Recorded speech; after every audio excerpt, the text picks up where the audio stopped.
मस्ती करनी मस्ती करो ना, मैं रिपीट थोड़ी करूँ। तुमने बोला सब मस्ती हो गया। रिकॉर्डिंग पढ़ा है, रिकॉर्डिंग से पढ़ो दोबारा से। अभी जो नहीं समझा वो मेरे से डाउट पूछो, but I will not repeat the entire lecture. Simple.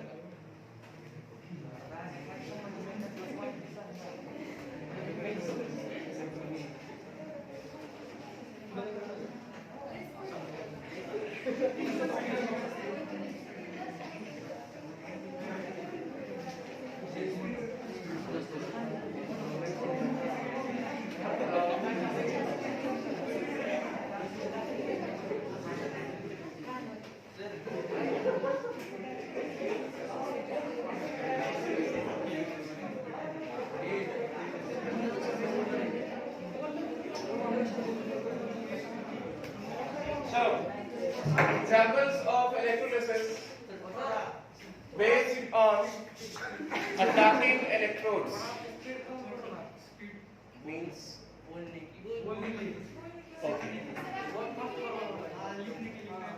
तुमको तो हमेशा ही शिकायत रहती है, कभी छोटा लिख रहा हूँ कभी बड़ा लिख रहा हूँ। मैं कितना टाइम लेता हूँ लिखने के लिए? मैं ऐसा 7:30 बजे आके सीधा 12-10 तक लिखता रहता हूँ। मैं टाइम नहीं देता राइट डाउन करने का, ऐसा भूलता नहीं हूँ मैं। अरे इल्जाम लगाओ थोड़ा, भगवान से डर के इल्जाम लगाओ किसी को। मर के जाना है भगवान के पास।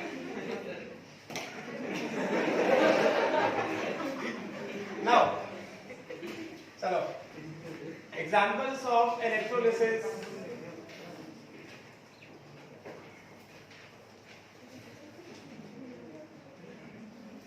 Examples of electrolysis based on attacking electrodes। अगर लेक्चर रिकॉर्ड ना हो रहा हो तब तो कोई भी इल्जाम लगा दो। अब तो मेरे पास प्रूफ है that I took proper time to write out। वो रिकॉर्डिंग में पीछे से बता हो रहा है। Now चलो फर्स्ट पहला electrolysis of AgNO3 aqueous solution using silver electrodes। Electrolysis of AgNO3 aqueous solution using silver electrodes। ये वाला कटन सही करो proper. Electrolysis of AgNO3 aqueous solution using silver electrodes। मतलब यहां पे क्या हो रहा है?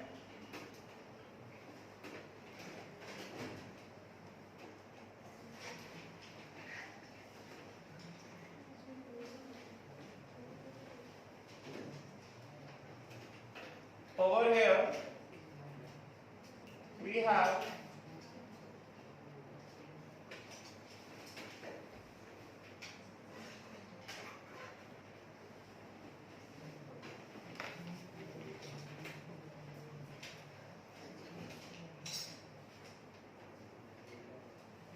this is cathode and this is anode। This is silver cathode and this becomes silver anode। ठीक है, and the electrolyte is AgNO3 का aqueous solution। This becomes the electrolyte। So what is going to happen कि यहाँ पे चलो एक चीज मैं और दे देता हूँ, E नॉट Ag प्लस से Ag, this is equal to plus 0.80 volt given again, and E naught O2 से OH minus, this is equal to plus 1.23 volt। ये क्या ऑक्सीडेशन पोटेंशियल है कि रिडक्शन पोटेंशियल है? This is oxidation potential और reduction potential? Reduction potential है कि नहीं?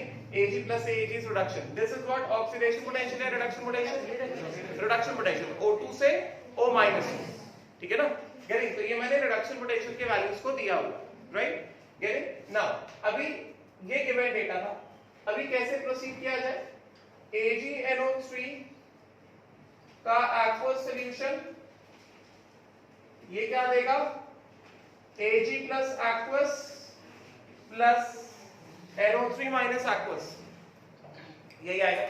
एंड बिकॉज aqueous solution में मतलब क्या, दूसरा क्या होगा, वाटर, H2O का aqueous solution, ये क्या आएगा, H plus aqueous and OH minus aqueous, ठीक है। तो ये आयंस आ गए। उसके बाद मैंने क्या बताया था, सबसे पहले हमें किसको कैरी फॉरवर्ड करना है, एनायंस, और एनोड में सबसे पहले हमें ऑक्सीडेशन की बात करनी है, ठीक है ना, गेटिंग। तो ओवर है हमें क्या दिख रहा है, यहां पे हम देख सकते हैं कि एनायंस कौन कौन से हैं, बोलो जरा। एनायंस है OH माइनस एंड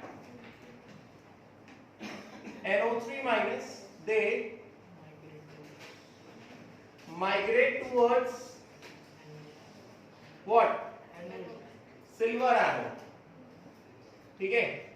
तो अभी सिल्वर एनोड की तरफ माइग्रेट कर रहे हैं। सिल्वर एनोड में किसका ऑक्सीडेशन होगा, that will depend upon what, last class से सारे रूल्स लिखवाए थे, जब अटैकिंग इलेक्ट्रोड होता है या फिर एनोड पे ऑक्सीडेशन के लिए we only follow what, oxidation potential values. मैंने यहाँ पे पूरे वैल्यूज लिखे थे, समझ गया, गेटिंग। तो at anode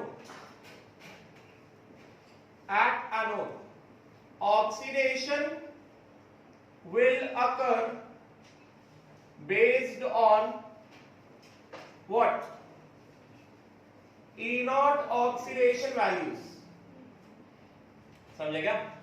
At anode oxidation will occur based on E0 oxidation values। तो अभी E0 oxidation values हमें किसका कंपेयर करना पड़ेगा, दोनों एनायंस का और इलेक्ट्रोड मटेरियल का, मैंने पहले बताया था, गेटिंग ना। There is competition for oxidation between the anode material as well as the anions that are migrating towards the anode। मतलब एनोड का मटेरियल और जो एनायंस एनोड की तरफ माइग्रेट कर रहे हैं उनके बीच में कंपटीशन होगा कि पहले किसका ऑक्सीडेशन होने वाला है, ठीक है। और वो डिसाइड कैसे होगा, that will be decided based on the E0 oxidation value. बात समझे क्या, गेटिंग।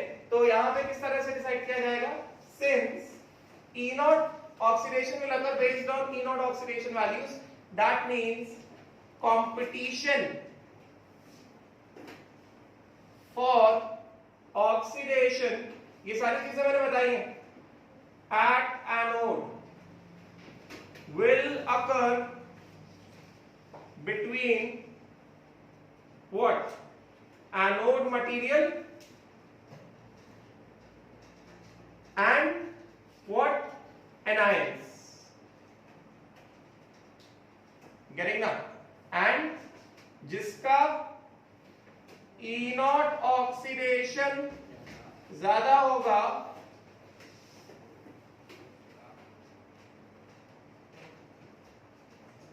उसका ऑक्सीडेशन होगा, उसका ऑक्सीडेशन पहले होगा, समझे क्या। तो यहाँ पे एनायंस कौन कौन से, OH माइनस, NO3 माइनस, और एनोड मटेरियल क्या, सिल्वर है, गेटिंग ना। देयरफॉर क्या, ऑक्सीडेशन पोटेंशियल E0 Ag से Ag प्लस, ये ऑक्सीडेशन पोटेंशियल है ना। चलो अभी के लिए चलो ऐसे भी लिख देता हूं, E0 ऑक्सीडेशन Ag से Ag plus, this is equal to कितना, -0.80 वोल्ट, समझ गया। And this is more than E0 oxidation of OH minus say O2, which is more than कितना, which is equal to कितना, -1.23 वोल्ट, है कि नहीं। Reduction potential दिया ना इसका, O2 से OH माइनस का रिडक्शन पोटेंशियल दिया, तो ऑक्सीडेशन पोटेंशियल क्या होगा, रिवर्स हो जाएगा ना, करेंगे ना, OH माइनस से O2, करेंगे। And this is more than, ये तो मैंने नोट्स में लिखवा के दिया था, this is more than what, E0 oxidation of NO3 minus। Notes में लिखवा के दिया था कि oxidation potential of OH minus is more than the oxidation potential of NO3 minus, समझेगा। तो एनोड पे किसका ऑक्सीडेशन होगा, oxidation potential of silver is maximum, यानी ना this value is what, maximum, यानी तो किसका ऑक्सीडेशन होने वाला है एनोड पे, ऑक्सीडेशन ऑफ रिएक्शन क्या होगा एनोड पे? Therefore, oxidation of reaction taking place at anode क्या होगा? Anodic material silver will itself undergo oxidation and it will enter into solution as Ag plus ion. समझे क्या?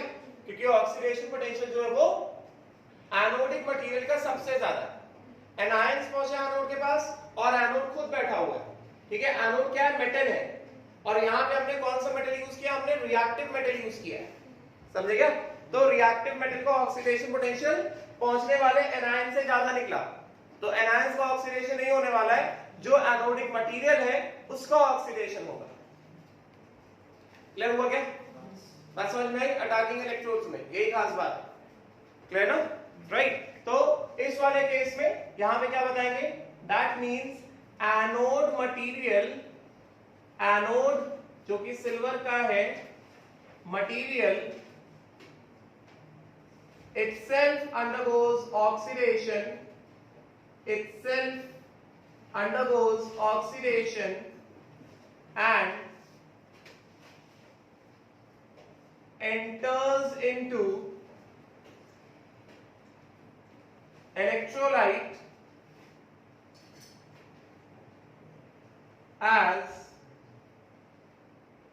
Ag plus aqueous. Getting ना? Anode का खुद oxidation हुआ, right. Therefore बताओ जरा, ये मान लो सिल्वर एनोड है, दिस इज सिल्वर एनोड, और अगर ये खुद ऑक्सीडाइज होकर के सॉल्यूशन में एंटर कर रहा है, मतलब क्या?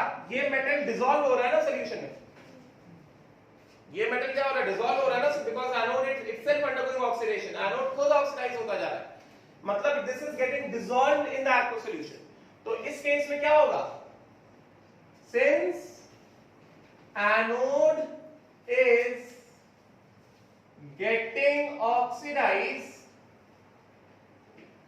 that is dissolving in the solution, dissolving in the solution as Ag plus, so mass of anode decreases as time proceeds। यहां से दिख रहा है Ag कन्वर्ट हो रहा है Ag प्लस में, तो Ag सॉलिड जो है उसका मास क्या हो रहा है? डिक्रीज हो रहा है, समझे क्या? समझ में आया? और क्योंकि इसका मास डिक्रीज हो रहा है, therefore anode needs continuous replacement. बात समझ में आई क्या? Right. Therefore anode will require timely replacement, समझे क्या? And OH minus and SO4 minus 2, sorry nitrate ना, OH minus and NO3 minus remain in solution as it is, उनका कुछ नहीं हो रहा है, समझे क्या? Remain in solution as it is। बात समझ में आई क्या?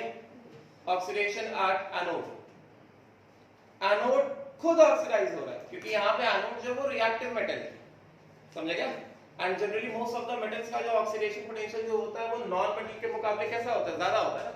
तो यहाँ पे anode is itself undergoing oxidation, anode खुद ऑक्सीडाइज हो रहा है, एनायंस को ऑक्सीडाइज नहीं होने दे रहा है। कंसेप्ट एकदम सेम है जो हम लोग कल बात कर रहे थे।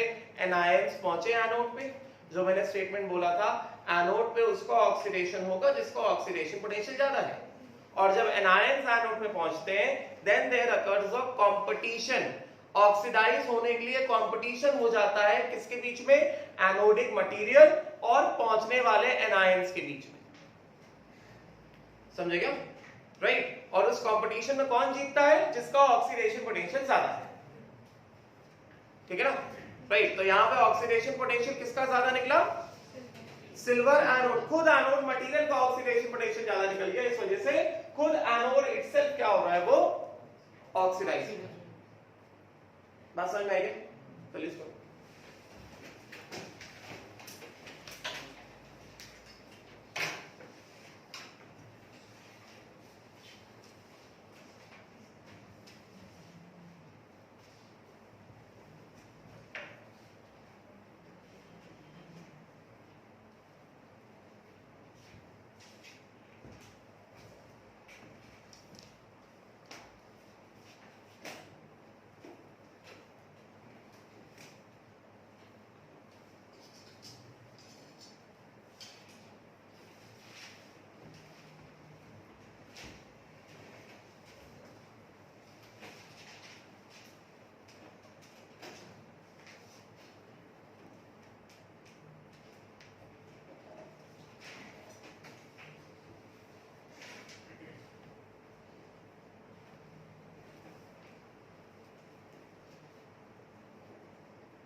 सॉरी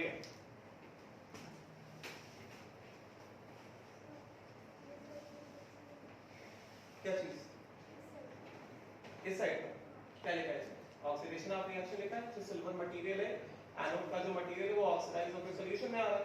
अगर एनोड का मटेरियल ऑक्सीडाइज होकर सॉल्यूशन में आ रहा है तो look at the reaction. Silver anode gives Ag++1 electron. मतलब क्या हो रहा है? सिल्वर एनोड क्या हो रहा है? यूज हो रहा है ना। तो अगर सिल्वर एनोड यूज होगा इसका मतलब क्या होगा? उसका मास डिक्रीज होता जाएगा। चॉक को पानी में डाल दो, चॉक क्या धीमे धीमे डिसॉल्व होता जाता है ना, तो सॉलिड चॉक का मास क्या होता है? डिक्रीज होता है कि नहीं होता है? बस वही तो है। तो सिल्वर एनोड का मास W एनोड मतलब mass of anode. W anode मतलब क्या है? Mass of anode. तो क्या लिखा है कि mass of anode decreases as the time proceeds. तो oxidation of reaction on anode क्या लिखा है? Ag एनोड मतलब एनोड का जो मटेरियल है सिल्वर वो ऑक्सीडाइज होकर सॉल्यूशन में आएगा Ag+ और एक इलेक्ट्रॉन रिलीज करेगा। That means anode material itself undergoes oxidation and enters into electrolyte as Ag+। क्योंकि एनोड मटेरियल खुद ऑक्सीडाइज होकर Ag+ के फॉर्म में एंटर कर रहा है। मतलब क्या? ब्रैकेट के बाद क्या लिखा है? That means anode is getting oxidise, मतलब क्या? Dissolving in solution as Ag+।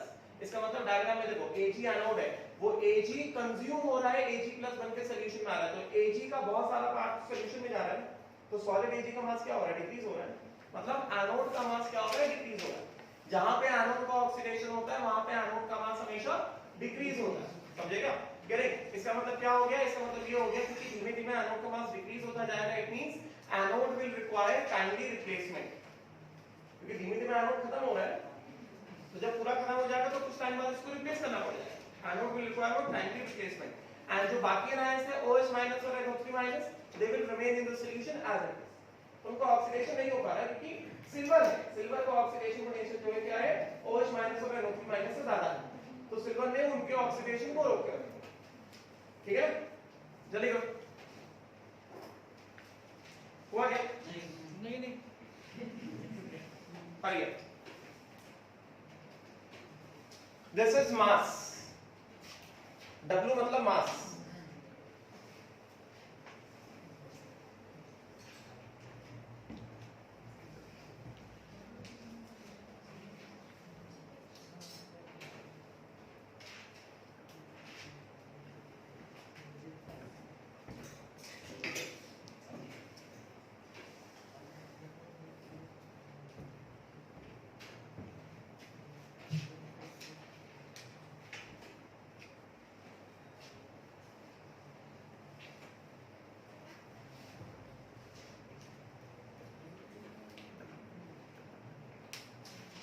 हो गया?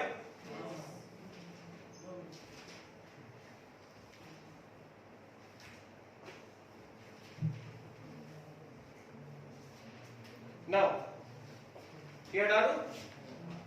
अब देखो, अब यहां पे हुआ क्या है, हमने यहां पे देखा कि एनोड खुद ऑक्सीडाइज होकर सॉल्यूशन में आ गया, ठीक है ना। एनोड का जो मेटल है, जैसे सपोज करो ये सिल्वर है, ये ऑक्सीडाइज हुआ और ये सॉल्यूशन में इसने एंट्री मार दी, समझे क्या? Ag+ बन के ये सॉल्यूशन के अंदर आ गया, ठीक है। ये डायग्राम में हमने इसको शो किया।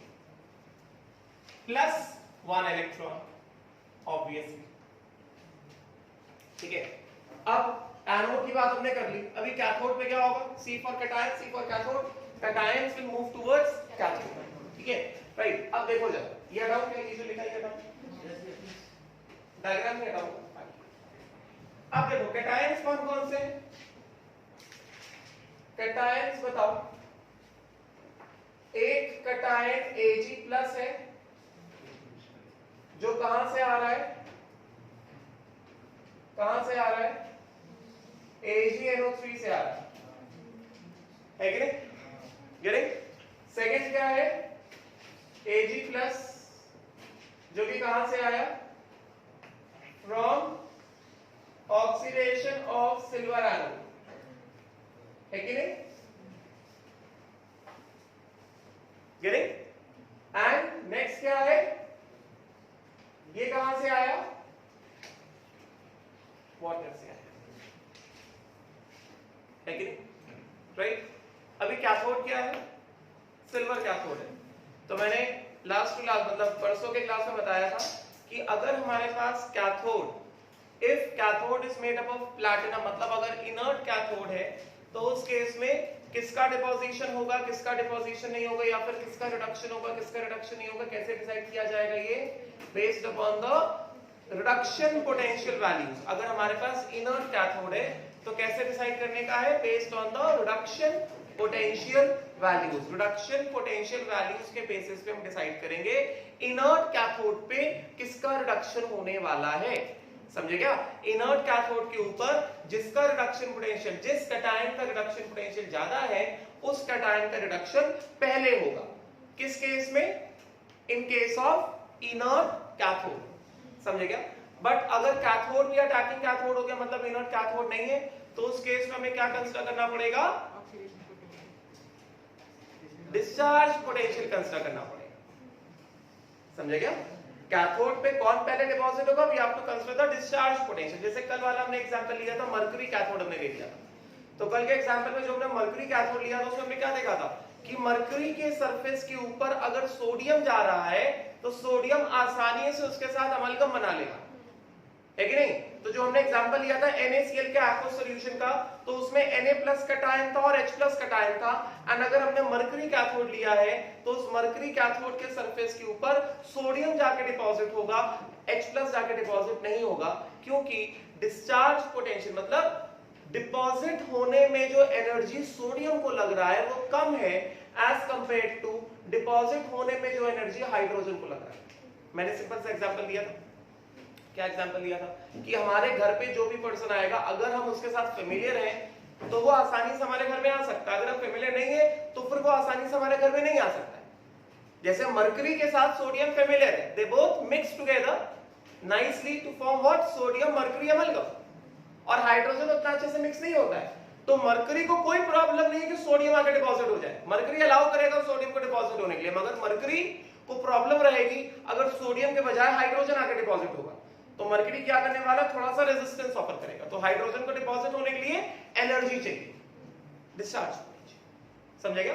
उसी तरह से यहां पे हमारे पास जो कैथोड है वो कौन सा कैथोड है?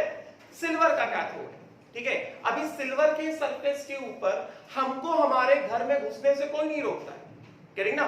तो सिल्वर कैटायन और सिल्वर कैथोड, तो एक तरह से देखा जाए अगर सिल्वर कैटायन का रिडक्शन हो रहा है, मतलब क्या? सिल्वर कैटायन अपने घर में जा रहा है।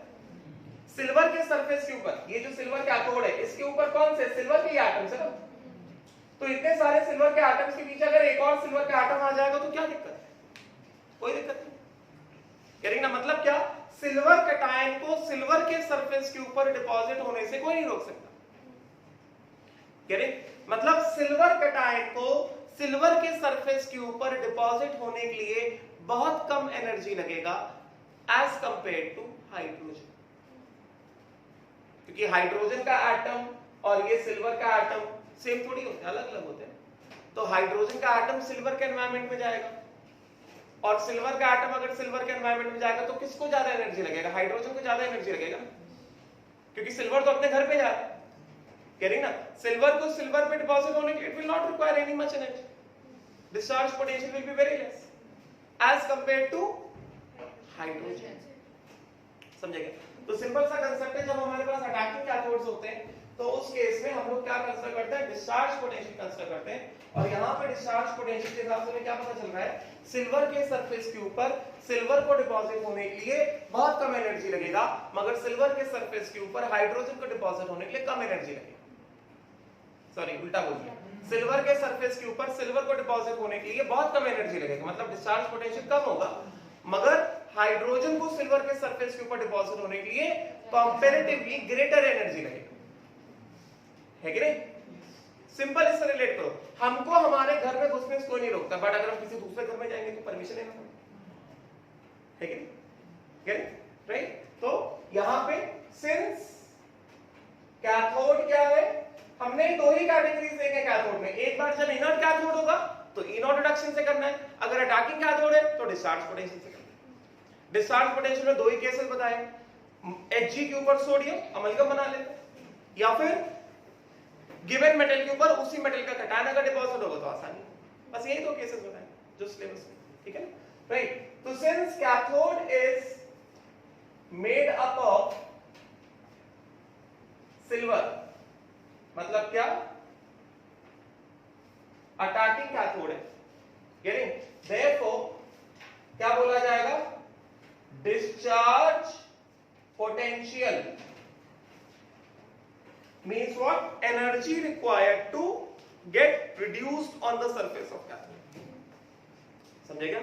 Discharge potential for reduction on silver cathode surface, on silver cathode surface is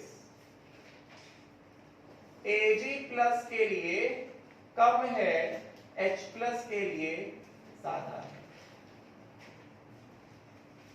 That means, इसका मतलब क्या हुआ? इसका मतलब ये हुआ कि क्या डाउन?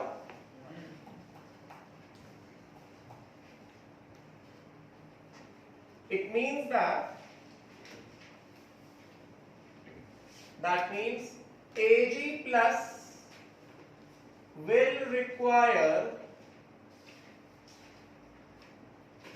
least energy या lesser energy to get reduced on silver surface than H plus। Silver के ऊपर सिल्वर डिपॉजिट हो रहा है ना, तो क्या प्रॉब्लम है उसमें? उसमें कोई प्रॉब्लम नहीं, समझेगा? वो आसानी से मिक्स हो जाएगा, बिकॉज सेम लाइक एटम्स आ गए। अभी अनलाइक एटम्स आएंगे तो उसमें प्रॉब्लम आएगी, ठीक है नहीं? Getting right? therefore reduction of reaction at silver cathode की रिडक्शन ऑफ रिएक्शन क्या होगा? सॉल्यूशन में जो Ag प्लस है, कह रही ना, that will gain one electron and it will get deposited on the surface of silver। yes, तो बेसिकली यहां पे क्या हो रहा है? इस वाले केस में क्या हो रहा है? सिल्वर के सरफेस, सिल्वर कैथोड के सरफेस के ऊपर सिल्वर एटम्स डिपॉजिट होते जा रहे हैं। मतलब क्या? सिल्वर का जो थिकनेस है वो क्या होगा? बढ़ता चला जाएगा। सिल्वर के ऊपर लगातार सिल्वर डिपॉजिट होता जा रहा है, ये सिल्वर कैथोड था, इसके ऊपर सॉल्यूशन से सिल्वर आके डिपॉजिट होता जा रहा है, मतलब क्या होगा? सिल्वर का मास क्या होगा? इंक्रीज होगा, सिल्वर का थिकनेस क्या होगा? इंक्रीज होगा, है कि नहीं? isn't it? Right? Getting? Therefore, as time proceeds, what will happen?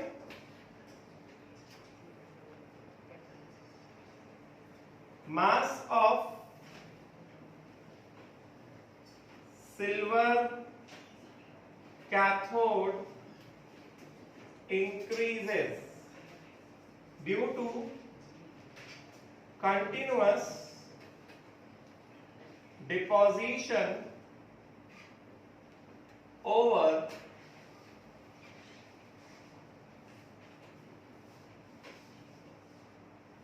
Silver surface.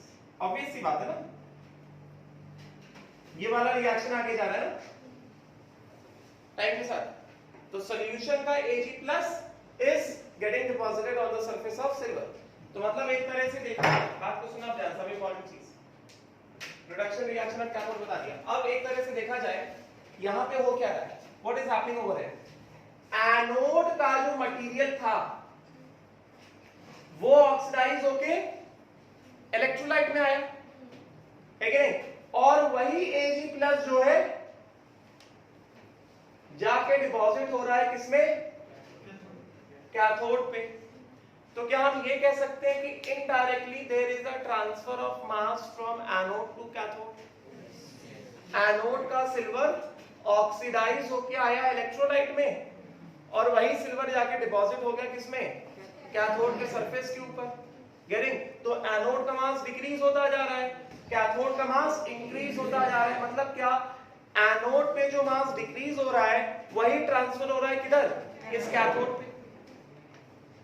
मतलब इस इलेक्ट्रोलाइसिस में क्या हो रहा है, इस इलेक्ट्रोलाइसिस में there is occurring transfer of mass from anode to cathode. बात समझेगा?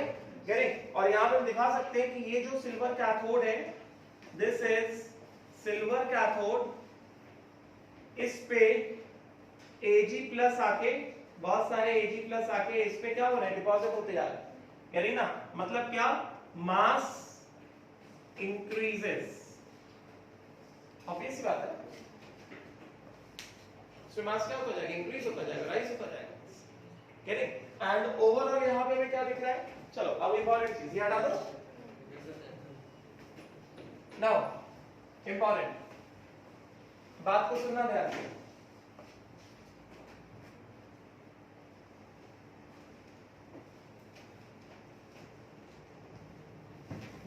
इसको अगर हम लोग समराइज करें, यहां पे समरी,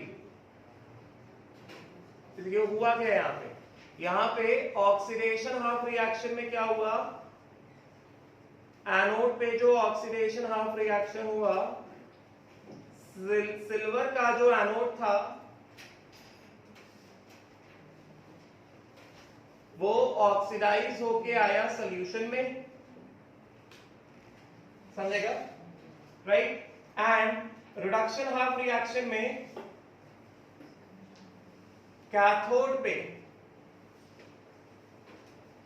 रिडक्शन HR जो कि कैथोड पे अगर हो रहा है, यहां पे क्या हो रहा है, Ag प्लस एक्वस, एक तरह से यही Ag प्लस इलेक्ट्रोलाइट में जो था वो जाके डिपॉजिट हुआ सिल्वर कैथोड के ऊपर। therefore overall there is transfer of silver atoms from silver anode to silver cathode. Hence, बात को सुनना, mass of silver anode, W मतलब mass, decreases while mass of cathode, ये क्या हो रहा है, increases. Yes. What about the electrolyte? In electrolyte में बताना जरा, इलेक्ट्रोलाइट में H+ and OH- minus no change, ऐसे पड़े रहेंगे, गेटिंग ना, बिकॉज H प्लस को तो ऑक्सीडेशन हो ही नहीं रहा है, ऑक्सीडेशन हो रहा है Ag प्लस का, गेटिंग। एंड उसके बाद Ag प्लस जो AgNO3 से आया था, इसमें भी क्या कोई चेंज हो रहा है क्या? कोई चेंज हो रहा है क्या? Net there is an overall transfer of silver from anode to cathode.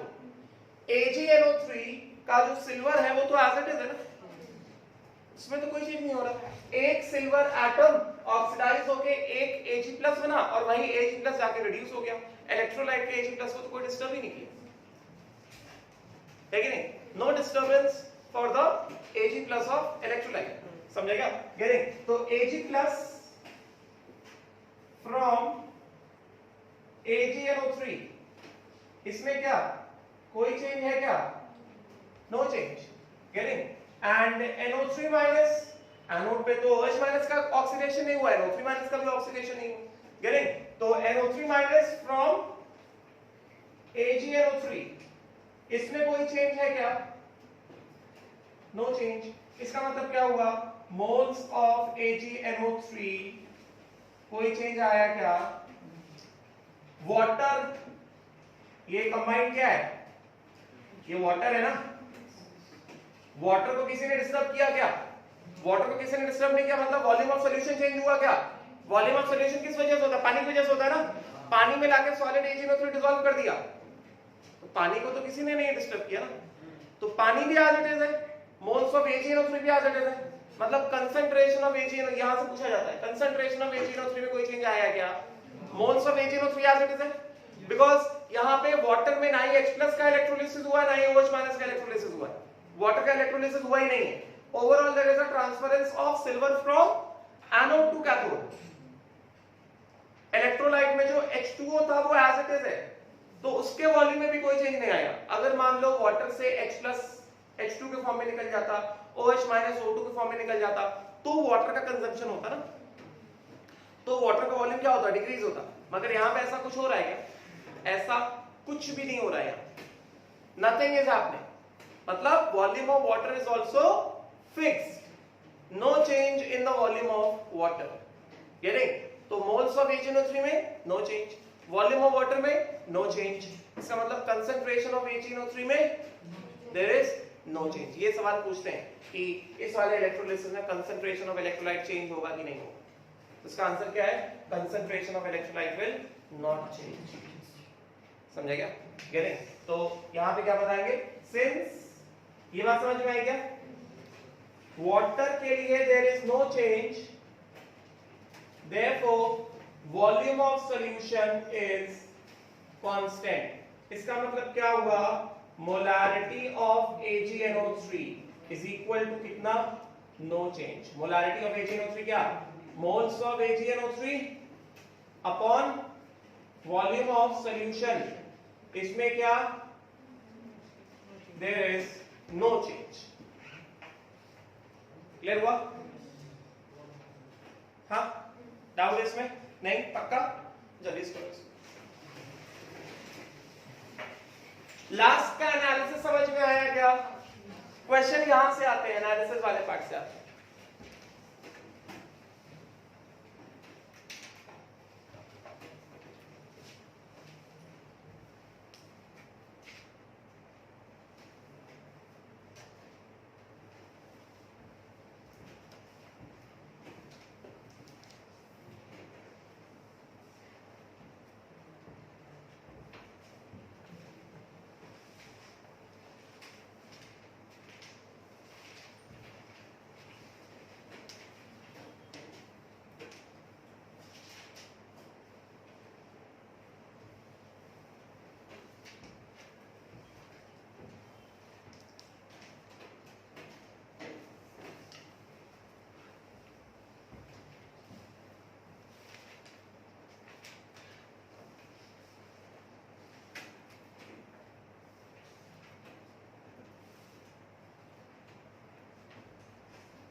क्या चीज?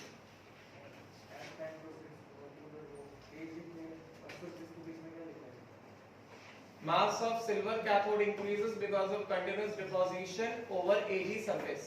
कुछ नहीं, इसमें डैश है.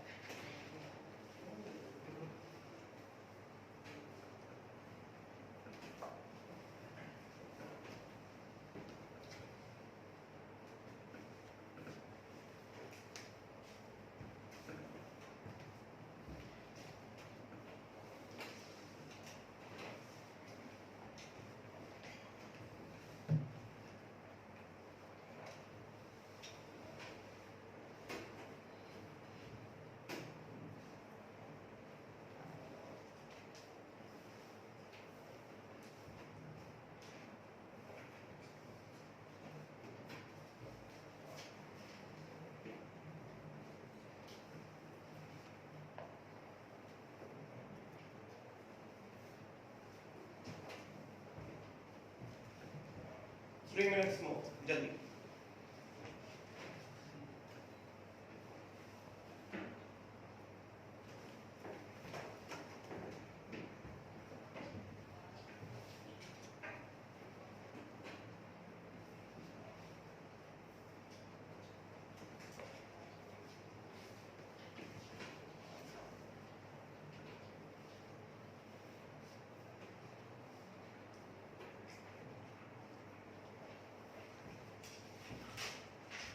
ये important है. Concentration of AgNO3 will not change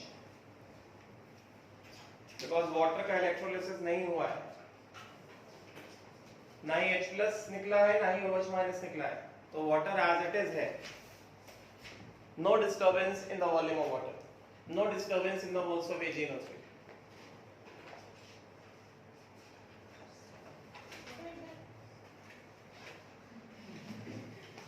जल्दी करो.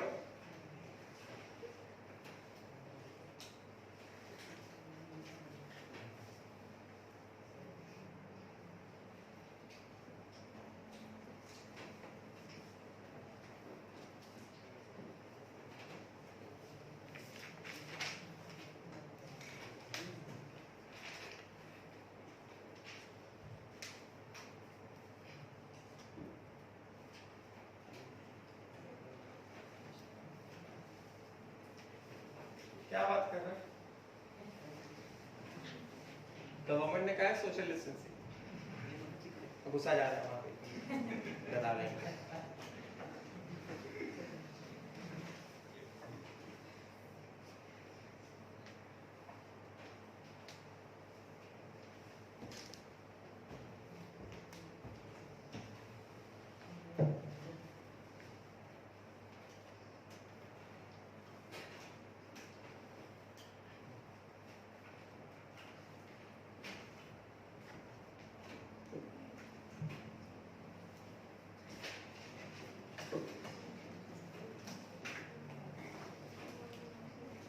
हो गया? How many still writing? Please hurry up. इस तरफ का हुआ ना? ये हटा दो. ये दोनों हो गए? हटा दो. नेक्स्ट वाला एग्जांपल हमें आज ही देखना है. Now, let us see application in electro-refining. इसी कंसेप्ट का एप्लीकेशन इलेक्ट्रो रिफाइनिंग में क्या होगा? हटा रहा हूं पूरा. इंपॉर्टेंट है.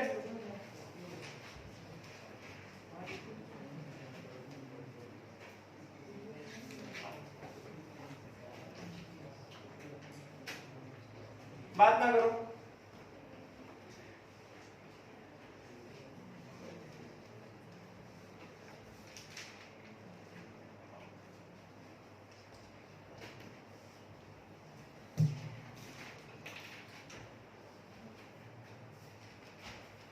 Application in electro-refining. Application in electro-refining. So first of all, electro-refining refining मतलब क्या? इलेक्ट्रो रिफाइनिंग, रिफाइनिंग मतलब क्या होता है? प्योरिफिकेशन होता है। रिफाइन करना मतलब प्योरीफाई करना, समझेगा? तो इलेक्ट्रो रिफाइनिंग मतलब क्या हो गया? प्योरिफिकेशन ऑफ अ सब्सटेंस, मतलब क्या? Removal of impurities by electrolysis. इस सिलेबस का पार्ट है। इलेक्ट्रो रिफाइनिंग मतलब क्या? प्योरिफिकेशन ऑफ अ सब्सटेंस मतलब removal of impurities by electrolysis. Attacking electrodes का ये पार्ट है और ये सिलेबस में भी है, मेटलर्जी में है, समझेगा? कह रहे तो इस वाले केस में बेसिकली क्या है, जब कभी भी हम लोग इलेक्ट्रो रिफाइनिंग करते हैं, इन इलेक्ट्रो रिफाइनिंग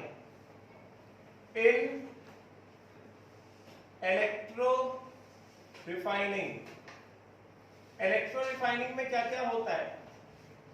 एनोड जो है, दिस इज, मेरे साथ लिखते जाओ बिकॉज ये इंफॉर्मेशन वाला पार्ट दे रहा हूं, फटाफट से लिखते जाओ। एनोड जो है, it is always made up of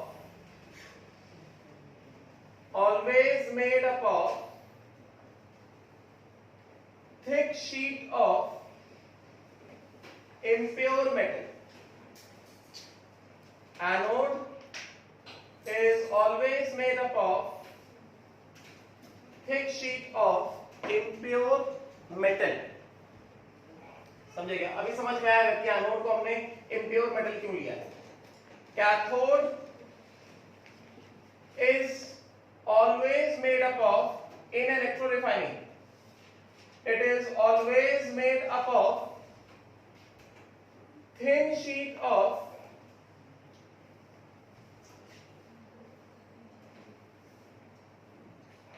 pure metal. जिस मेटल को रिफाइन करना है उसका इम्प्योर पार्ट एनोड बना दो, इस इम्प्योर मेटल को रिफाइन करना है, टू बी रिफाइंड, जिससे हमें इम्प्योरिटीज निकालना है। और कैथोड क्या करोगे? उसी मेटल का एकदम प्योर फॉर्म का थिन शीट ले, समझेगा? एंड इलेक्ट्रोलाइट क्या रहेगा? इलेक्ट्रोलाइट क्या रहेगा? aqueous solution of metal to be refined, aqueous solution of metal salt। जैसे मान लो अगर जिंक का रिफाइनिंग किया जा रहा है तो aqueous solution of zinc salt, जैसे ZnSO4 हो सकता है, लेकिन जिंक नाइट्रेट हो सकता है, गेटिंग ना? राइट। तो जिस मेटल का रिफाइनिंग किया जा रहा है उस मेटल के किसी भी सॉल्ट का aqueous solution, वो क्या रहेगा? वो इलेक्ट्रोलाइट रहेगा। ठीक है, अभी अब इसका लॉजिक समझ में आ जाएगा। मतलब एक तरह से अगर हम लोग ये हटा देता हूं, ये हो गया, लेकिन ये हटा देता हूं, मतलब एक तरह से यहां पे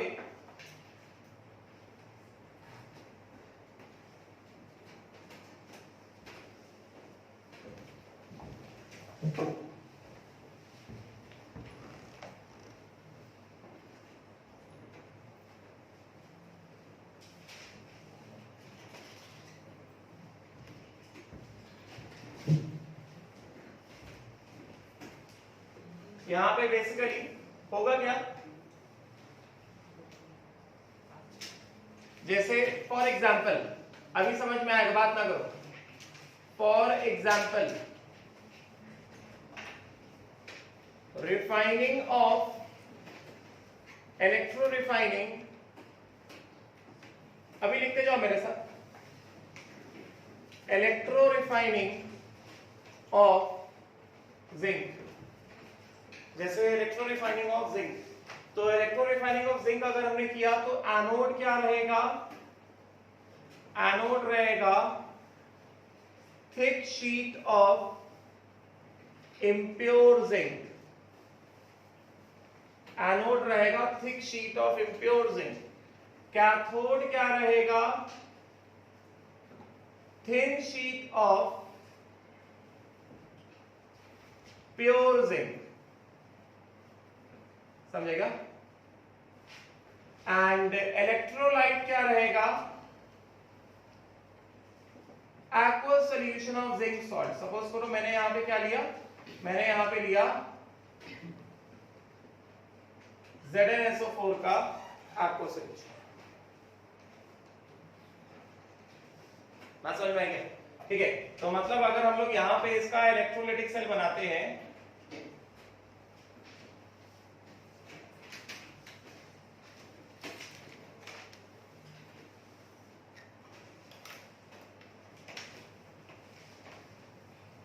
तो एक तरह से anode is a thick sheet of impure metal and cathode is a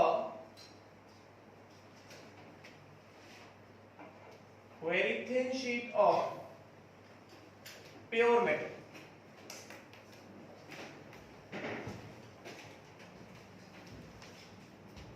यहां पे we can show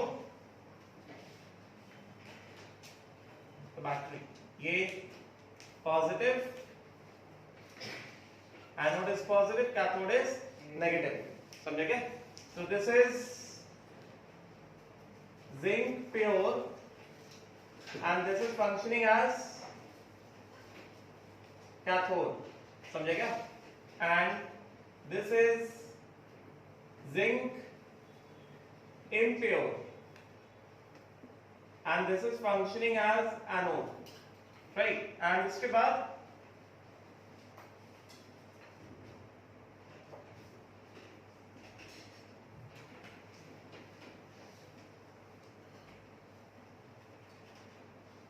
this is ZnSO4 का aqueous solution, ये कहा जाता है, ठीक है? तो होगा क्या जब इलेक्ट्रोलिसिस होगा? तो एक चीज तो ऑब्वियस है, ZnSO4 का aqueous solution है, that will dissociate into ions, ठीक है? So on passing current या in electrolyte,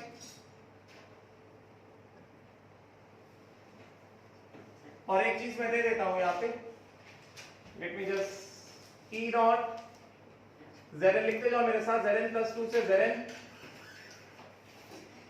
is equal to कितना? Minus 0.76 volt. E naught reduction potential दे रहा हूं, O2 से OH minus, this is equal to plus 1.23 volt and E naught कल मैंने बताया था सल्फेट ऑक्सीडाइज होता है किसमें? S2O8-2 में, मतलब S2O8-2 रिड्यूस होगा किसमें? सल्फेट में, है कि नहीं? कल बताया था ना? गेटिंग? दिस इज, चलो इसको मैं ऑक्सीडेशन पोटेंशियल की फॉर्म में लिख देता हूं, लेस देन माइनस 1.23. तो इलेक्ट्रोलाइट में क्या होगा? हमारे पास ZnSO4 का जो aqueous solution है, this will give Zn plus 2 aqueous plus SO4 minus 2 aqueous, and दूसरा अपने पास क्या है? वाटर है, ये क्या देगा? ये देगा H plus aqueous plus OH minus aqueous, यही होगा, है कि नहीं? ठीक है? एनायंस जैसा हम लोग प्रोसीड करते हैं, एनायंस कौन कौन से हैं? OH माइनस एंड सल्फेट, समझेगा? OH minus and sulphate, they will migrate towards what? Towards क्या चीज? Zinc anode, impure zinc anode, impure zinc anode. अब एकदम लास्ट में समझेगा कि हमने एनोड को impure zinc क्यों लिया है. They will migrate towards what? Impure zinc anode. अभी एनोड में किसका ऑक्सीडेशन होगा? There will be a competition between approaching anions and anodic material. हमेशा ही ऐसा होगा. अगर एनोड जो है प्लैटिनम है, पलाटियम का निकला, तो वो पार्टिसिपेट नहीं करेगा, बिकॉज उसका ऑक्सीडेशन पोटेंशियल कैसा है? बहुत कम है. अगर एनोड रिएक्टिव एनोड है, जैसे यहाँ पे जिंक मेटल, तो एक रिएक्टिव मेटल है, तो डेफिनेटली हमें दिखाई दे रहा है, ये मैंने क्या लिखा है, रिडक्शन पोटेंशियल लिखा है, ऑक्सीडेशन पोटेंशियल को कन्वर्ट करो, जिंक का ऑक्सीडेशन पोटेंशियल कितना 0.76 प्लस में, एंड OH माइनस का ये रिडक्शन पोटेंशियल लिखा है ना, OH माइनस का ऑक्सीडेशन पोटेंशियल कितना -1.2, और सल्फेट का oxidation potential is even less than -1.23, yes और नॉट, राइट। तो एनोड पे ऑक्सीडेशन, अब देखो ये डाउन, ये लिखे हुआ सबका, ठीक है। चलो अब यहां से थोड़ा थोड़ा समझ में आना स्टार्ट होगा कि हमने एनोड को इम्प्योर जिंक क्यों लिया, और एकदम एंड में पूरा समझ आ जाएगा कि एनोड को इम्प्योर जिंक क्यों लिया गया, ठीक है। सो अभी क्या होगा, एट एनोड, जैसा मैंने बताया, at anode competition for oxidation between क्या क्या, anode material, yes not, and anions. Oxidation potential की वैल्यू देखते हैं, अगर E not oxidation of Zn से Zn+2, E नॉट ऑक्सीडेशन सीधा सीधा Zn से Zn+2 कितना, plus 0.76 volt, this is more than E not oxidation of OH minus से O2, which is कितना, -1.23 volt, and this is more than E naught oxidation of sulfate से S2O8-2, which is less than -1.23 volt, है कि नहीं। इसका मतलब क्या हुआ, इसका मतलब ये हुआ, therefore at anode what will happen, impure zinc anode will get oxidized। तो अभी यहां पे हो क्या रहा है, आप ध्यान देना, ये लिख लो, उसके बाद ध्यान देने की जरूरत रहेगी।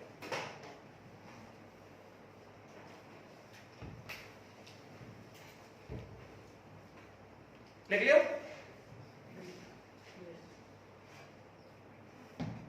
नो, अब देखो ध्यान से, अब यहां पे क्या है, ये जो है ये है impure zinc, this is impure zinc. Impure zinc के पास जो है कौन कौन से कंपोनेंट्स है, दो तरह के कंपोनेंट्स, एक है इम्प्योरिटी, यस और नॉट, जिंक इम्प्योर क्यों है, बिकॉज़ उसके पास इम्प्योरिटीज है, ठीक है, impurities and then there is pure zinc, yes or no। impurities जो है, यहां से क्वेश्चन आता है, आप जो बता रहे हो उससे क्वेश्चन आएगा। impurities जो है, दो तरह के impurities होते हैं, जिंक में, जिंक के साथ सिल्वर हो सकता है, गोल्ड हो सकता है, कुछ ना कुछ कंपोनेंट्स में, तो हमें जिंक की बात कर रहे हैं, तो अगर जिंक के मेटल में सिल्वर या गोल्ड है तो जिंक के लिए वो क्या हो गया, impurity हो गया, करेक्ट ना।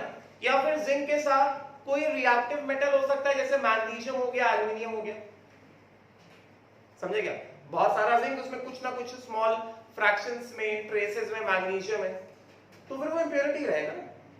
एल्युमिनियम है तो फिर वो इंप्योरिटी रहेगा, मैंगनीज है तो फिर वो इंप्योरिटी रहेगा, समझे क्या, गेटिंग। तो impurities can be of reactive metals, जैसे magnesium, manganese, aluminium, which are more reactive than zinc, getting now, or less reactive metals, जैसे सिल्वर हो गया, गोल्ड हो गया, प्लैटिनम हो गया। तो ऑक्सीडेशन किसका हो रहा है, ऑक्सीडेशन हो रहा है इम्प्योर जिंक का, समझे क्या। तो जब इम्प्योर जिंक का ऑक्सीडेशन होता है तो पहली बात, इम्प्योर जिंक में जो प्योर जिंक वाला कंपोनेंट होता है ये क्या होगा, ये कन्वर्ट होगा किसमें, Zn+2 कैटायन में +2 electron. Now this is what, impure zinc से प्योर जिंक कैटायन बाहर निकला है, इम्प्योर जिंक से प्योर जिंक कैटायन क्या हुआ, बाहर निकला है, समझे क्या, this is pure zinc cation, समझेंगे राइट। ये कैसे, लीस्ट रिएक्टिव मेटल से, मतलब इनका जो ऑक्सीडेशन पोटेंशियल वो जिंक के मुकाबले कैसा कम है, गेटिंग। तो ये जो लीस्ट रिएक्टिव मेटल के जो इंप्योरिटीज हैं, यहां से क्वेश्चन पूछा जाता है, they collect at the bottom of anode as anode mud, and this is highly valuable because why, because this anode mud might have valuable metals like gold and silver, समझेगा।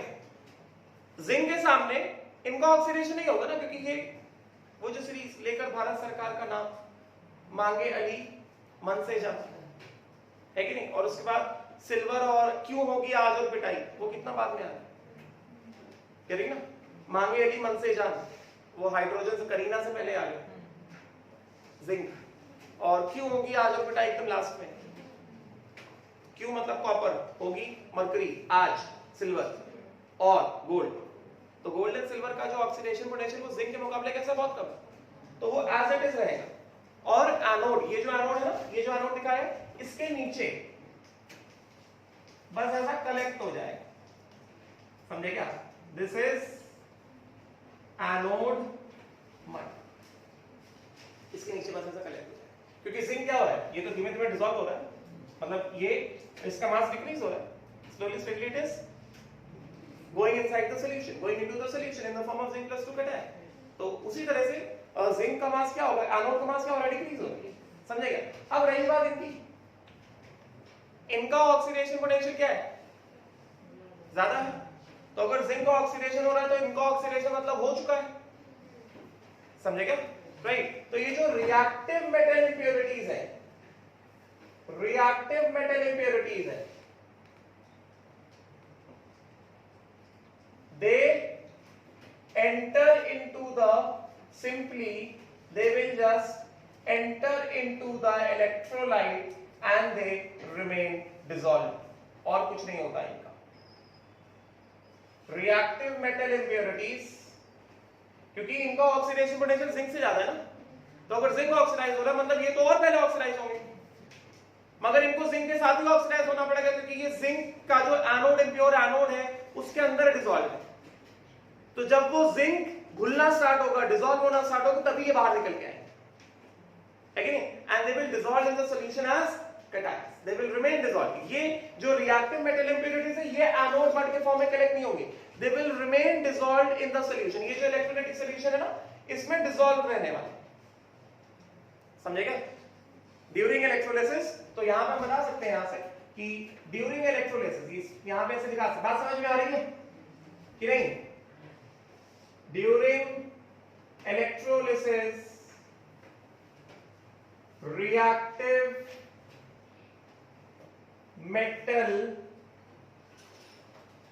impurity cations, ये हो गया ना लिख के, ये हो गया लिख के सबका, reactive metal impurity cations जैसे Mg+2, Mn+2, Al+3 remain dissolved। ये क्वेश्चन पूछा जाता है, खास करके जब भी रिफाइनिंग का क्वेश्चन आता है, एक क्वेश्चन बनता ही बनता है कि एनोड मड क्या कंप्राइजेस ऑफ, एंड जो रिएक्टिव मेटल इंप्योरिटी होता है उसका क्या होता है, क्या वो reactive metal impurity anode mud के फॉर्म में जाता है या फिर वो इलेक्ट्रोलाइटिक सॉल्यूशन में डिसॉल्व हो जाता है। तो ये सवाल में पूछते हैं, समझेगा। तो यहां पे बेसिकली क्या हुआ, जो इंप्योर जिंक था, ये एनोड बना था ना, ये एनोड बना था, तो ये क्या हुआ, ये तो इलेक्ट्रोलाइट में आ गया, जो प्योर जिंक का फॉर्म था उसके इंप्योरिटीज नीचे एनोड मड के फॉर्म में इकट्ठे हो गए, और जो रिएक्टिव मेटल इंप्योरिटीज थे वो कैटायन के फॉर्म में इलेक्ट्रोलाइट में आ गए। तो अभी इस एनोड में जितना प्योर जिंक का पार्ट था वो इलेक्ट्रोलाइट में आ गया in the form of zinc cation, है कि नहीं? क्लियर हुआ ना? That has entered into the electrolyte as zinc cation. ठीक है, इतना लिखा पहले।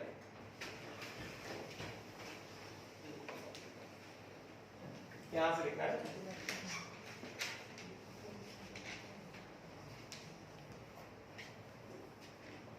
समझ में आया ना?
लिखे हुआ? तो इसका मतलब यहां पे भी क्या हो रहा है? मास ऑफ एनोड क्या हो रहा है? डिक्रीज होगा ना, क्योंकि एनोड के कंपोनेंट्स इलेक्ट्रोलाइट में एंटर कर रहे हैं, है कि नहीं? गेटिंग? तो just add one point last में, therefore mass of anode decreases and in the diagram you must show कि यहां से जो जिंक है, बस जिंक को ही दिखाओ, वो एंटर किया इलेक्ट्रोलाइट में इन the form of zinc +2 cation, that has entered into the electrolyte in the form of zinc +2 cation। तो मास ऑफ एनोड क्या होगा? डिक्रीज हो रहा है ना, है कि नहीं? डाउट है इसमें? नहीं? अभी कैथोड पे क्या होने वाला? ये हटा दो ना, ये हटाओ। कैथोड में कैटायंस आएंगे हम लोग अभी, बिकॉज़ स्टार्ट किया है हमने ये टॉपिक, तो हम लोग अभी एकदम बेसिक से चल रहे हैं। कैथोड पे कैटायंस आएंगे। कैटायंस कौन से हैं? एक Zn+2 है और एक क्या है? H+ है। दो ही तरह के कैटायंस हैं। यस, Zn+2 कहां से है? एक तो इलेक्ट्रोलाइट से है और एक एनोड से है। गेटिंग ना? सो कैटायन कौन से हैं? एक Zn+2 है, कहां से आया? जिंक एनोड से आया, है कि नहीं? फिर एक और Zn+2 है, कहां से आया? ZnSO4 से आया, और H+ है, कहां से आया? वाटर से आया। कैथोड किसका बना हुआ है? कैथोड किसका बना हुआ है? जिंक का बना हुआ है। तो अटैकिंग इलेक्ट्रोड है ना, प्लैटिनम का तो है ना, नॉन प्लैटिनम कैथोड दिख रहा है। तो अगर भाई ये नॉन प्लैटिनम कैथोड दिख रहा है, मतलब यहाँ पे डिसाइडिंग फैक्टर क्या होगा? डिस्चार्ज। जिंक के सरफेस के ऊपर जिंक ज्यादा आसानी से डिपॉजिट हो सकता है as compare to hydrogen. Zinc के मेटल के ऊपर जिंक मेटल ही डिपॉजिट होगा ना, ठीक है? जिंक मेटल के ऊपर और कुछ तो डिपॉजिट उतना आसानी से नहीं हो सकता, isn't it? हाँ कि ना? राइट? तो यहाँ पे क्योंकि कैथोड भी इसका बना है, जिंक का बना है, और इलेक्ट्रोलाइट में आयन भी किसके हैं? जिंक के हैं। तो जिंक सरफेस के ऊपर क्या डिपॉजिट होगा आसानी से? जिंक ही डिपॉजिट होगा। मतलब out of the two types of cations, the discharge energy या discharge potential for Zn plus 2 is less as compared to discharge potential of H plus. मतलब जिंक कटायन को जिंक कैथोड के surface पे reduce होने में कम energy लगेगा as compare to H plus. बात समझे क्या? तो जिंक कैथोड पे कौन डिपॉजिट होगा? जिंक डिपॉजिट होगा। गेटिंग ना? तो एक तरह से फिर से यहां पे क्या बना, यहां पे फिर से क्या चीज दिखाई दे रही है? एनोड से इम्प्योर एनोड से प्योर जिंक सॉल्यूशन में आया और वही प्योर जिंक जाके डिपॉजिट हो रहा है कहां पे? कैथोड पे। तो ऑल्दो ये इम्प्योर था, मगर हमने इस इम्प्योर जिंक से सिर्फ और सिर्फ प्योर जिंक क्या कर रहे हैं? कैथोड पे जाके डिपॉजिट कर रहे हैं। तो धीमे धीमे क्या होगा? कैथोड का मास इंक्रीज होता जाएगा, कैथोड थिक होता जाएगा, और जो इम्प्योर एनोड है क्योंकि उससे प्योर जिंक निकल के ट्रांसफर होता जा रहा है कहां पे? कैथोड की तरफ। तो जो इम्प्योर जिंक है वो क्या होता जाएगा? वो उसका मास डिक्रीज होता जाएगा, और इसमें जो लेस रिएक्टिव मेटल का इम्प्योरिटी वो नीचे इकट्ठा हो जाएगा, कलेक्ट हो जाएगा in the form of anodic mass, और जो मोर रिएक्टिव मेटल कैटायंस है they will remain as it is. बात समझ में आई क्या? Why will they remain as it is? क्योंकि हमारे पास जो कैथोड है वो तो जिंक का है ना, तो जिंक के ऊपर तो जिंक ही डिपॉजिट होने वाला है ना, ये सारे कैटायंस के जाके डिपॉजिट हो जाएंगे। और अगर तुम रिडक्शन पोटेंशियल से भी देख लो, जिंक के सरफेस के ऊपर जिंक को डिपॉजिट होगा या ये वाले डिपॉजिट होंगे। मैग्नीशियम का ऑक्सीडेशन पोटेंशियल जिंक से ज्यादा है, मतलब मैग्नीशियम प्लस 2 का रिडक्शन पोटेंशियल जिंक से कम है, तो रिडक्शन पोटेंशियल भी जिंक के डिपॉजिशन को ही क्या करेगा? फेवर करेगा, बिकॉज कैथोड में एक तरह से रिडक्शन पोटेंशियल का ही कांसेप्ट होता है ना, कैथोड में वो डिपॉजिट होगा जिसका रिडक्शन पोटेंशियल ज्यादा है। बट एनीवेज यहां पे हम लोग डिस्चार्ज पोटेंशियल बात करें, जिंक के सरफेस के ऊपर जिंक की डिपॉजिट होने वाला है, और कुछ तो डिपॉजिट होएगा ही। बात समझ में आई क्या? गेटिंग ना? तो कैथोड किसका बना है? जिंक का बना है। तो अभी सीधा सीधा मैं लिख दूं डिस्चार्ज पोटेंशियल, सीधा सीधा लिख देता हूं, discharge potential of Zn plus 2 is less than H plus for reduction over zinc surface। समझे क्या? इसका मतलब क्या हुआ? इसका मतलब यह हुआ कि reduction half reaction over zinc cathode, therefore reduction half reaction over zinc cathode क्या होगा? Zn plus 2 aqueous plus 2 electron gives zinc solid, yes or not? है कि नहीं? और इसको हम लोग सीधा सीधा बोल सकते हैं कि ये कहां से आया है? फ्रॉम एनोड, एनोड से एनोड। और यहां पे क्या बता देंगे कि मास ऑफ जिंक कैथोड जो कि प्योर है increases, mass of pure zinc cathode goes on increasing, है कि नहीं? बात समझ में आई क्या? तो ओवरऑल हमें यहाँ पे क्या दिख रहा है? समराइज करें इसको, ये हो गया ना? समराइज करो इसको। नहीं आज कितने काम छोड़ो यार, बीच चलता हो टॉपिक छोड़ो, कल समराइज किया जाए इसको। पूछ नहीं रहा हूं, बता रहा हूं। समरी, समरी क्या है? Oxidation of reaction at zinc anode, यहां भी क्या होगा? Zinc solid gives Zn plus 2 aqueous plus 2 electron, समझे क्या? मास ऑफ एनोड क्या हो रहा है? डिक्रीज हो रहा है। रिडक्शन ऑफ रिएक्शन एट, फटाफट से लिखो अभी मेरे साथ, जिंक कैथोड। यहां में क्या हो रहा है, यही वाला Zn+2 जो एनोड से आया था, गेटिंग ना, the same Zn+2, the same Zn+2 gets deposited over zinc cathode. Getting now? That means transfer of zinc atoms from anode impure zinc, transfer of pure zinc atoms.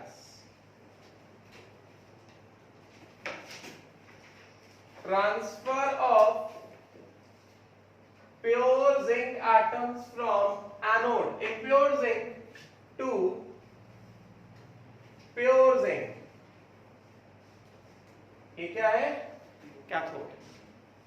Getting, इसका मतलब क्या हुआ, इस वजह से मास ऑफ एनोड क्या होता जाएगा, इम्प्योर जिंक का मास डिक्रीज होता जाएगा एंड मास ऑफ कैथोड जो प्योर जिंक है उसका मास क्या होता जाएगा, इंक्रीज होता जाएगा। इलेक्ट्रोलाइट का कंसंट्रेशन चेंज होगा क्या, इलेक्ट्रोलाइट जो हमने ZnSO4 लिया है वो उसका कंसंट्रेशन चेंज होगा क्या, कंसंट्रेशन क्या होगा, moles of ZnSO4 upon volume of ZnSO4 ना, मोल्स ऑफ ZnSO4 चेंज हुए क्या, नहीं चेंज हुए।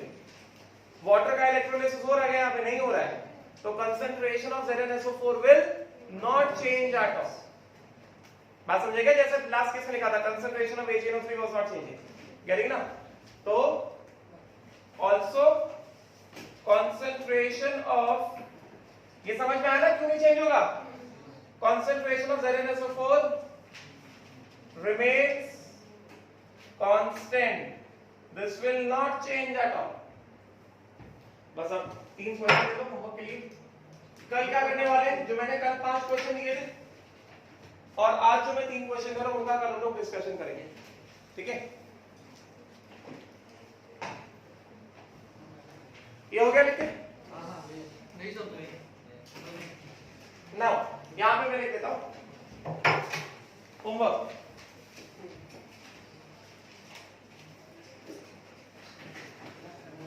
Write the products of electrolysis। पहला, copper sulfate aqueous solution using copper electrodes। दूसरा, copper sulfate aqueous solution using copper anode and platinum cathode। तीसरा, NaCl aqueous solution using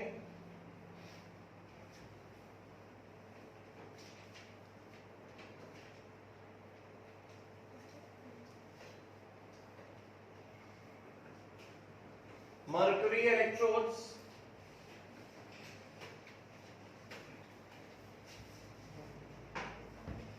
and चौथा, NaCl aqueous solution using mercury anode and platinum cathode। 4 question, ठीक है। और इसका मैं data दे देता हूं, इसके लिए डेटा मैं दे देता हूं, E0 कॉपर, डेटा लिखो पहले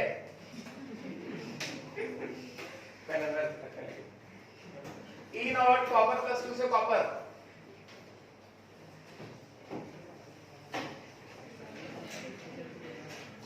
is equal to plus 0.34 volt। E0 He +2 से He is equal to plus 0.85 volt. उसके बाद E0 Cl माइनस से Cl2 से Cl minus is equal to plus 1.36 volt E naught OH minus से O2 is equal to minus 1.23 volt. बस इतना data सब पीछे समझेगा। तो कल वाले 5 क्वेश्चन जो थे और ये वाले 4 क्वेश्चन, इनका डिस्कशन हम कल करेंगे। Tomorrow most probably I am starting with Faraday's law. ठीक है, Faraday's law is very important. Will stop here, thank you.